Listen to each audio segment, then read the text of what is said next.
अगला टॉपिक है हमारा स्तन ग्रंथि। ठीक है, देखिए स्तन ग्रंथि का मतलब क्या होता है, जिससे माँ अपने बच्चे को दूध पिलाती है उसी को क्या बोलते हैं, स्तन ग्रंथि बोलते हैं। ठीक है, देखिए स्तन ग्रंथि स्त्री और पुरुष दोनों के पास होता है। ठीक है, स्तन दोनों के पास होता है, पुरुष के भी पास होगा और स्त्री के भी पास होगा। लेकिन क्या होता है, पुरुष के स्तन के पीछे स्तन ग्रंथियां नहीं होती हैं।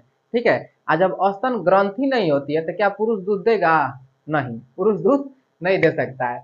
ठीक है, क्लासों में लड़कों सब इतना खचरा होता है ना, कोनो मोटहन लड़का देख लेगा ना तो पकड़ के अब उसको कहेगा चल चल। अरे समझे, आइए देखिए आगे बढ़े, चलिए समझिए, एकदम ध्यान से देखिएगा, एक एक पॉइंट एकदम अच्छे से समझ में आएगा। ठीक है, बिल्कुल एकदम मजेदार तरीके से पढ़ेंगे अच्छे से, आज के बाद आपको कभी भूलने की जरूरत ही नहीं पड़ेगी, क्लास में ही आपको याद करा देंगे। ऐसा में समझिए, देखिए सबसे पहले इसका निर्माण समझिए किसका होता है। इसका निर्माण पूरा अगर बोल दिया जाए कि स्तन पूरा किससे बना होता है, तो पूरा स्तन में सिर्फ और सिर्फ वसा भरा होता है, चर्बी।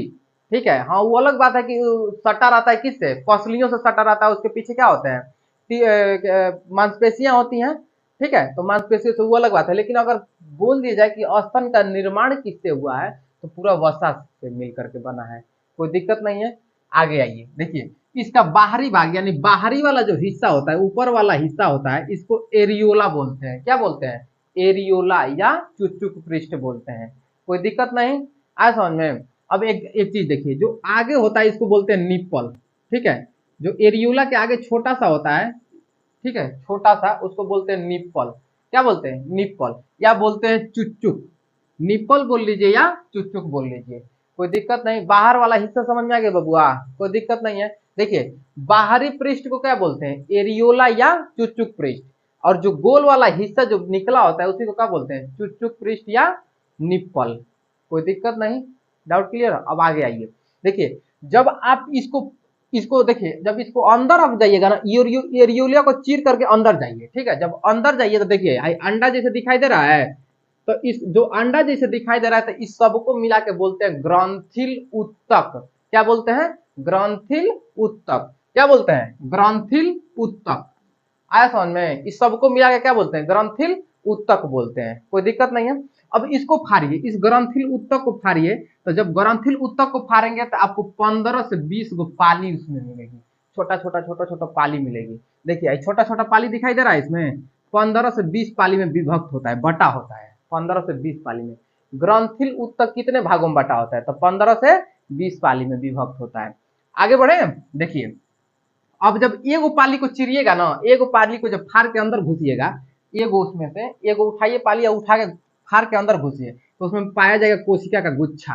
क्या पाया जाएगा, कोशिका का गुच्छा। ठीक है, उसी कोशिका को गुच्छा को बोलते हैं कूपिका। ठीक है, यानी कूपिका उसके आगे लगा होता है, और इसी कूपिका से निकलता है दूध। कूपिका से क्या होता है, दूध स्रावित होता है। यानी अगर मेनली देखा जाए तो कोशिका गुच्छा से दूध निकलता है, कोशिका गुच्छा किससे जुड़े थे, कूपिका से, अब कूपिका से दूध स्रावित होता है। जैसे समझिए आपके घर में तेल वाला कुपी देखे होंगे, तो कुपिया ऐसे रहती है। ठीक है, ऐसे रहती है, ऐसे जुड़ा होता है, देखे है ना, इस प्रकार से जुड़ा होता है। तो मान लीजिए इसमें छोटी छोटी कोशिका का गुच्छा है, तो कोशिका के गुच्छा से क्या स्रावित हो रहे हैं, दूध, और किसमें इकट्ठा हो रहे हैं, कूपिका में। ठीक है, तो कूपिका से क्या निकलता है, दूध स्रावित होता है, कोई दिक्कत नहीं है। यहाँ तक समझ में आ गया बबुआ, एक बार और समझिए, देखिए ये है एरियोला, एरियोला का फाड़ के घुसिए तो क्या मिलेगा, ग्रंथिल तक मिलेगा। एगो ग्रंथिल तक को जब फाड़िए तो क्या मिल जाएगा, ग्रंथिल तक को फाड़िए तो 15 से 20 गो पाली मिल जाएगा, उस एगो पाली में से फाड़िए तो कोशिका का गुच्छा मिल जाएगा। कोशिका का गुच्छा किससे जुड़ा होता है, कूपिका से। किससे जुड़ा होता है, कूपिका। देखिए आगे वाले हिस्से को क्या बोलते हैं, कूपिका। यहाँ से यहाँ वाला जो हिस्सा है आगवा वाला, इसको क्या बोलते हैं, कूपिका।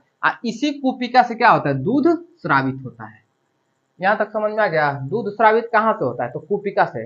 कूपिका से किससे जुड़ा होता है, तो कोशिका गुच्छा से। कोशिका गुच्छा किस में होता है, तो पाली में। अब पाली किस मिलकर के किस में होता है, तो क्या होता है, ग्रंथिल उत्तक में। अब एक बात बताइए, आप खुद सोचिए कि जब इसमें से दूध स्रावित हो रहा है तो अंदर नहीं रहेगा, उसको बाहर लाने के लिए नली कुछ होनी चाहिए ना, नली रहेगा तभी ना बाहर आएगा। तो देखिए इसको बाहर लाने के लिए नली होती है, जिसको बोलते हैं स्तन नली। क्या बोलते हैं, स्तन नली बोलते हैं। ठीक है, और यही स्तन नली कई गो अनेक अनेक छोटी छोटी, देखिए छोटी छोटी, ये स्तन नली मोटी मोटी है, और अगवा के पतली पतली नस से जुड़ गई है, पतली। कूपिका किससे जुड़ी थी, स्तन नली से। स्तन नली किससे जुड़ेगी, स्तन वाहिनी से। और स्तन वाहिनी किसमें खुलती है, तुम्बिका। अच्छा तुम्बिका आप लोगों को समझ नहीं आएगा, आप देखे होंगे जब भैंस गाय का दूध दुहते हैं तो जो छेदवा होता है उसमें से जिससे दूध बाहर आता है उसी को बोलते हैं तुम्बिका।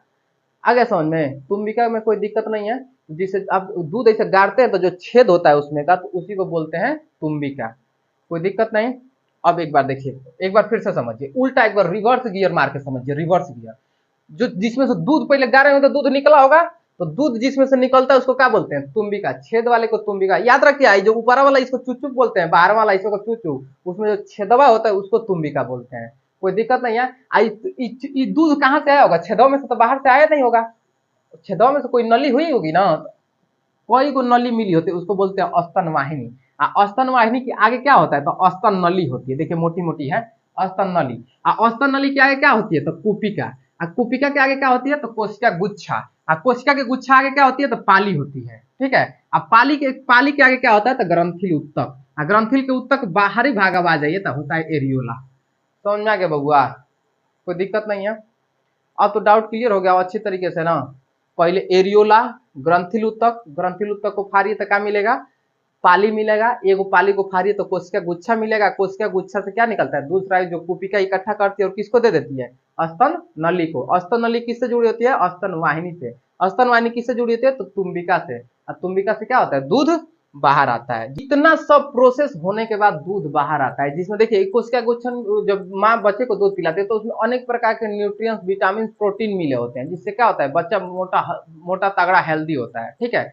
लेकिन महिलाएं क्या करने लगती है? बच्चा को डब्बा वाला दूध पिलाने लगती है। ठीक है। बच्चा को डब्बा वाला दूध पिलाएंगे। ठीक है। जब डब्बा वाला दूध पी के डब्बा बन जाएगा, भोदा बन जाएगा, ठीक है, तो कहेगी कि बच्चा अपने पापा पे गया है, पापा पे गया है। अरे समझ में? पापा को दोष देने लगेगी। ये नहीं करे थी बकलोलिए खुद डब्बा का दूध पिलाई, अपना दूध नहीं पिलाई। ठीक है। आगे समझ में? अच्छा एक चीज और आपको देखिए, गाय भैंस को आप देखे होंगे, अगर बच्चे को नहीं जन्म दी है तो आप दूध दुहेंगे तो दूध बाहर नहीं आता है। ठीक है। दूध दुहेंगे तो दूध बाहर नहीं आता है। लेकिन जैसे बचवा को जन्म देती है, चाहे जन्म देने वाली होती है, तो दूधवा दूहते हैं तो बाहर आने लगता है दूधवा। ऐसा क्यों होता है? समझिए ध्यान से। जब महिला किसी बच्चे को जन्म देती है ना, उस जन्म वाले चैप्टर, इसी में चैप्टर में पढ़ाएंगे आगे। ठीक है। जब महिला किसी बच्चे को जन्म देने वाली होती है तो अपरा ये प्लेसेंटा एक होती है नली, जिससे माँ बच्चे के गर्भ से जुड़ा होता है। ठीक है। तो जब बच्चे को जन्म देने वाली होती है ना, तो वही अपरा दिमाग में संकेत भेजती है, ऑक्सीटोसिन हार्मोन निकलता है। ठीक है। जब ऑक्सीटोसिन हार्मोन निकलता है तो वही इस कुपिका को खोल देता है, स्तन ग्रंथि को खोल देता है, जिससे दूध क्या होता है? बाहर निकल लेता है। तो क्वेश्चन पूछ देगा बबुआ, बताइए महिलाओं में दूध किस हार्मोन की वजह से निकलता है? तो ऑक्सीटोसिन हार्मोन की वजह से निकलता है। आगे समझ में? क्वेश्चन ऐसे घुमा करके पूछेगा कि बताइए बच्चे के जन्म के पहले दूध नहीं निकलता है, लेकिन जैसे बच्चे का जन्म होता है दूध निकलने लगता है, क्यों? तो क्या लिखेंगे? ऑक्सीटोसिन हार्मोन के कारण। जब भी माँ अपने बच्चे को दूध पिलाती है ना, तो दिमाग की वजह से, क्रिया की वजह से होता है। ठीक है।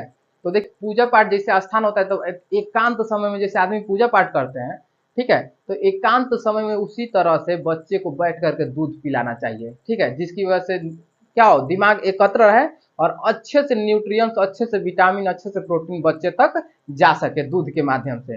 ठीक है। लेकिन हमारे यहाँ महिलाएं क्या करती हैं? ठीक है, बच्चा को गोदिए में ले लेंगी, दूध पिलाते रहेंगे। ठीक है। आप फोन लगा देंगे पहिलका वाला का, हाँ खाना खैनी है जी, हाँ हाँ हाँ हाँ, खाना खैनी है। अरे समझ में? बतियाने लगेगी पहिलका वाला की है। ठीक है। तो जिससे बच्चा क्या होता है? उसका मानसिक संतुलन बिगड़ जाता है, चाहे भोदा हो जाता है। ठीक है।